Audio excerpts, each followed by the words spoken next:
নেজা নামের এই ছোট্ট বাচ্চাটা হাজির ডাকাত খরগোশদের শেষ করে দেওয়ার জন্য। মোটা খরগোশ রেগে গিয়ে গর্জে ওঠে, তুই এত ছোট, আমার এলাকায় পা রাখা সাহস হলো কীভাবে? নেজা এসে বলে, তুই এদের নেতা, তাহলে আয় আগে তোকে দলাই দিই। হঠাৎ নেজা একটা ওষুধ খেয়ে ফেলে, সাথে সাথে তার শরীরে অন্য একটা আত্মা চলে আসে।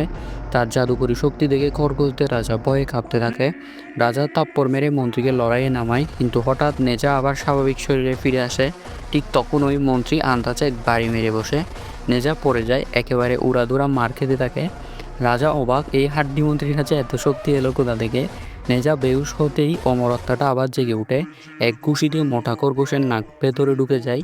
মন্ত্রী বদলা নিতে এলে নেজা তাকে ঘুরায় ঘুরায় এমনভাবে মারে, উড়ে গিয়ে রাজা ও মন্ত্রী দুজনেই পিছনের পাহাড়ে আটকে যায়। বাকি খরগোশরা ভয়ে চিৎকার করে পালাতে চায়, কিন্তু কোনো লাভ হয় না, সবাই ধরা পড়ে যায় আর নেজা প্রথম পরীক্ষায় উত্তীর্ণ হয়। গল্পটা ভালো লাগলে লাইক সাবস্ক্রাইব করে দিন।